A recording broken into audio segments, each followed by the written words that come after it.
Hello అండి. Welcome to our channel. నేను మీ సిరి. ఈరోజు మనం చెప్పుకోబోయే కథ ధరణి కళ్యాణం పార్ట్ 33. గగన్ కౌగిలిలో ఒదిగిపోయింది ధరణి. నిద్రలో కూడా చాలా ముద్దుగా అనిపించింది అతనికి. ధరణినే చూడసాగాడు. అంత ధైర్యంగా తన దగ్గరికి వచ్చింది ధరణి అంటే ఇంకా నమ్మకం కలగట్లేదు గగన్కి. అంత చల్లని వాటర్లో కూడా అతన్ని హత్తుకుని ఉండడం గుర్తొచ్చింది. ధరణికి డ్రింకింగ్ స్మెల్ పడదు అని తెలిసింది అతనికి. కానీ ఏమీ పట్టించుకోలేదు ఈరోజు. చాలా అంటే చాలా ఆశ్చర్యంగా ఉంది అతనికి. అప్పటి వరకు అతనికి ఆపోజిట్లో ఉన్న ధరణికి నిద్రలో అతని వైపు తిరిగి అతని చుట్టూ చేతిని వేసి అతని ఎదలో ముఖం దాచుకుంది. మళ్ళీ కంట్రోల్ తప్పేలా చేస్తుంది అనుకుంటూ ధరణి వైపు చూడసాగాడు. ఆమె చిన్ దగ్గర అతని పంటికాటు కనబడింది. మెల్లిగా వంగి అక్కడ ముద్దు పెట్టుకునేసరికి తల తిప్పింది ధరణి. ఆమె పెదవులని టచ్ చేశాడు. అతను ఎక్స్పెక్ట్ చేయలేదు అసలు. ఊపిరి భారమవుతుంటే కళ్ళు తెరిచింది ధరణి. గగన్ తనకి అంత దగ్గరగా ఉండడంతో కళ్ళు పెద్దవి చేసింది. అన్ఎక్స్పెక్టెడ్గా జరిగింది. అతను వెంటనే చెప్పాలి అనుకున్నాడు. యాక్చువల్గా అతను ఎప్పుడూ సంజాయిషి ఇవ్వడు. నమ్మలేనట్లు చూసింది. ఇట్స్ ట్రూ అన్నాడు. కావాలని చేసి మళ్ళీ అబద్ధాలు కూడా. చిన్నగా చెప్పినా కూడా గగన్కి వినిపించింది. కావాలని చేస్తే ఇలా ఉండదు అంటూ ఆమె అతనికి పూర్తిగా హత్తుకుపోయేలా లాక్కుని ఆమె పెదవులని అందుకున్నాడు. ఆమెకి ఊపిరి తీసుకోవడం కష్టమవుతుండగా వదిలిపెట్టాడు. ఇప్పుడు అర్థమైందా అని అడిగాడు. కళ్ళు దించిన ఆమె చుబుకాన్ని పైకి ఎత్తి. ఏంటది? మూతి ముడుచుకుని అడిగింది ధరణి. నేను ఇంటెన్స్డ్గా కిస్ ఇవ్వలేదు అని అన్నాడు అతను.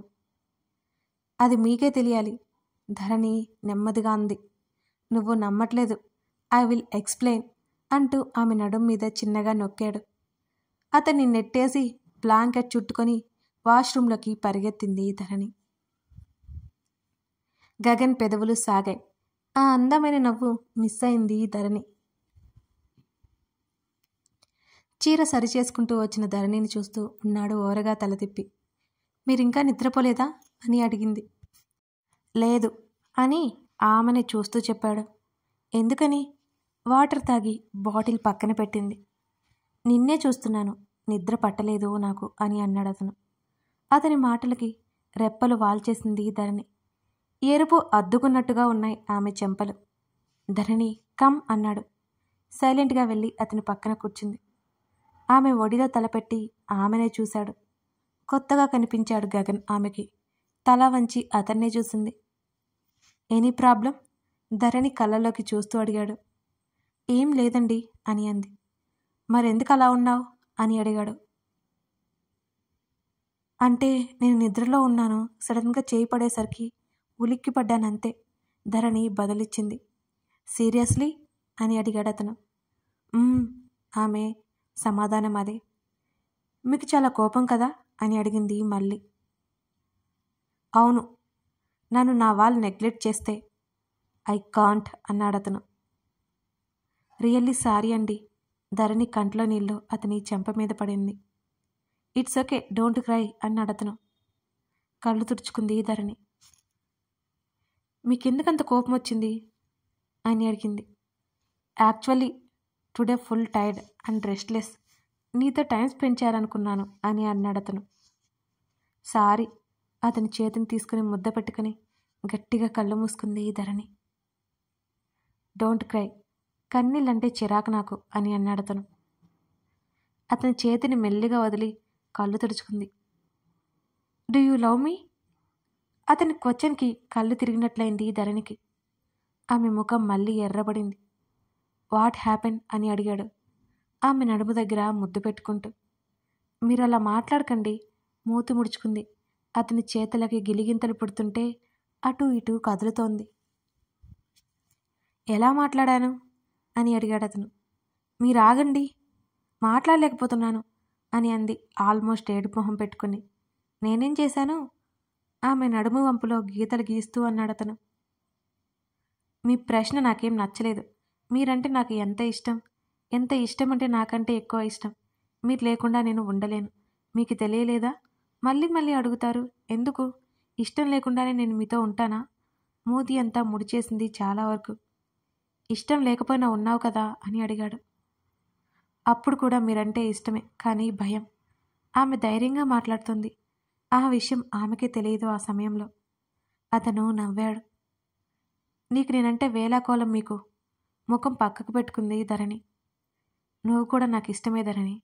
లవ్ ఉందో లేదో తెలియట్లేదు అంటున్న అతన్ని విచిత్రంగా చూసింది ఆమె. నాకు లవ్ ఎలా ఉంటుందో తెలియదు.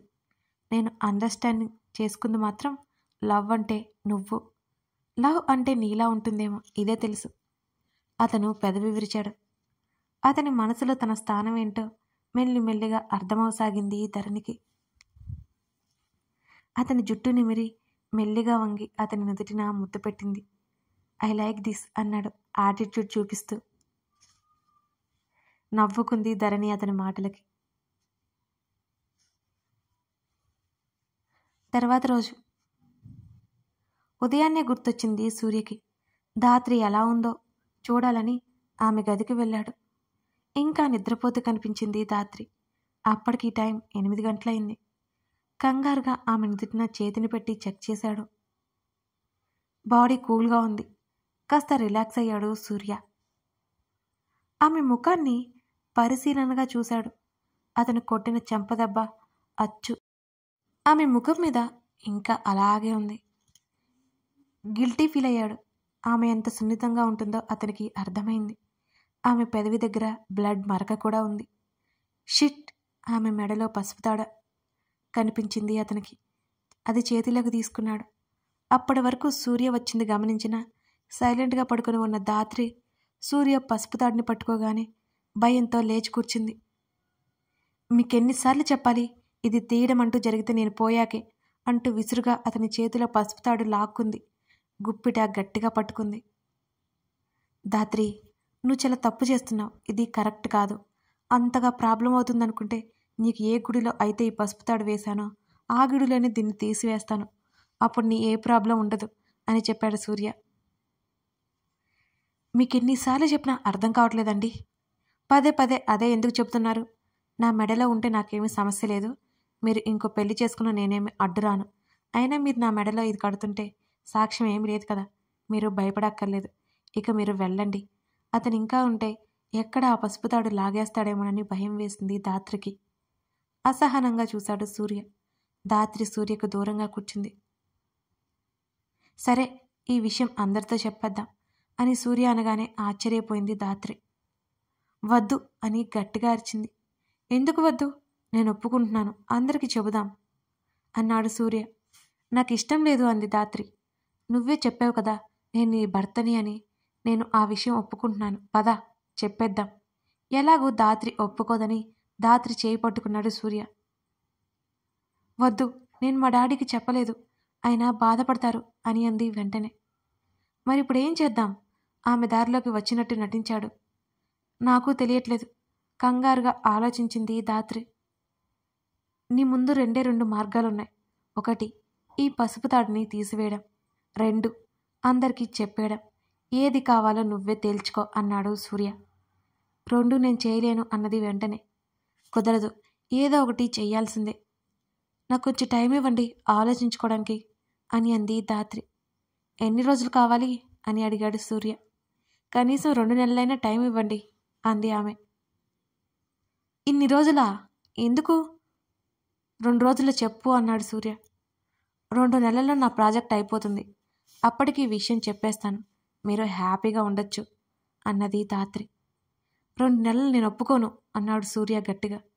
1 నెల అయినా టైం ఇవ్వండి, నేను ఆలోచించుకోవాలి కదా అంది ధాత్రి. సరే, 2 నిమిషాలు ఆలోచించి చెప్పాడు సూర్య.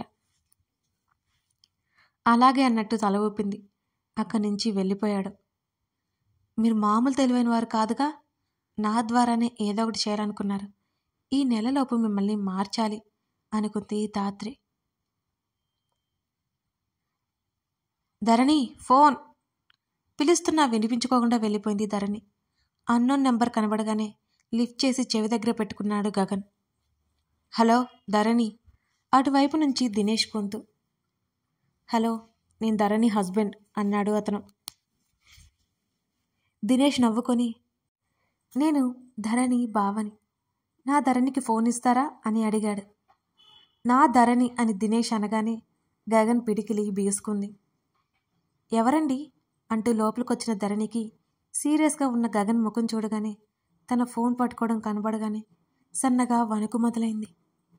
ధరణిని చూశాడు గగన్. బిక్కుబిక్కుమంటూ గగన్ని చూసింది. ధరణి, నీకే ఫోన్ అని పిలిచాడు గగన్. అడుగులో అడుగు వేసుకుంటూ గగన్ని చేరింది. ధరణి చేతిలో ఫోన్ పెట్టి బాల్కనీలోకి వెళ్ళిపోయాడు గగన్. హలో, ఎవరు అని అడిగింది.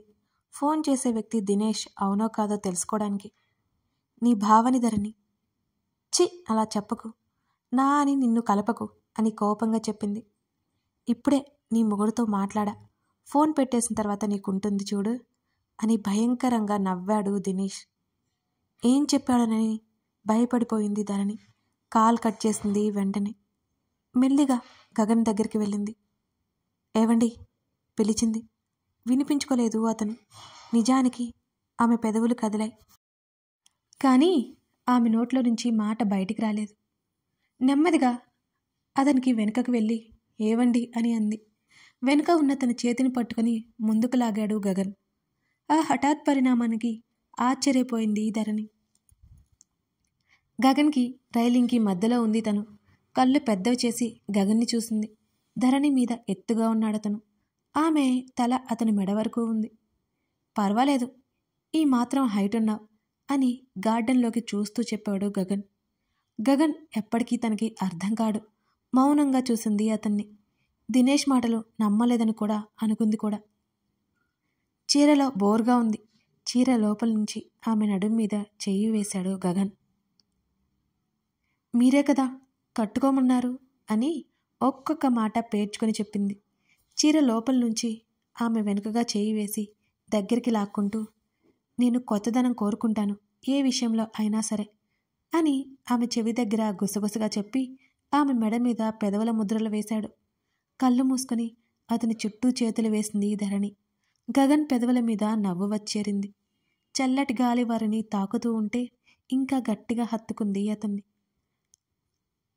ఐఆమ్ లూజింగ్ మై కంట్రోల్ ఆమె మెడ మీద చుబుకం ఆనించి చెప్పాడు.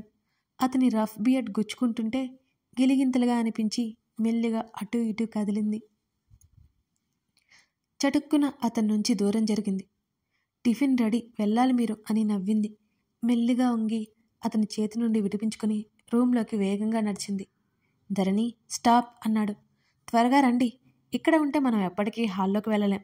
మీరు ఇంకా ఆఫీస్కి కూడా వెళ్ళలేరు అని నవ్వుతూ ఫాస్ట్గా తలుపు తెరిచి పారిపోయింది. క్రేజీ గర్ల్, గగన్ నవ్వాడు. గర్వంగా కాదు, ఇష్టంగా నవ్వుకున్నాడు. టై సెట్ చేసుకుని హాల్లోకి నడిచాడు. కథ కొనసాగుతోంది. దినేష్ గురించి గగన్కి తెలిసింది మరి. అయినా సరే ధరణి విషయంలో అతను ఎందుకు మౌనంగా ఉన్నట్టు? గగన్ ఏం చేయబోతున్నాడు? మా సూర్యదాత్రి పరిస్థితి ఏంటంటారు? ఈ ప్రశ్నలకి సమాధానం తెలియాలంటే తర్వాత భాగం కోసం చూడాల్సిందే. అలాగే మన ఛానల్కి కొత్తగా వచ్చినట్లయితే సబ్స్క్రైబ్ చేసుకుని, అలాగే స్టోరీ నచ్చితే మీకు ఏమనిపించిందో చిన్న కామెంట్ అయినా పెట్టేయండి. లైక్ చేయడం మర్చిపోకండి. సరేనా? Thank you for watching this video.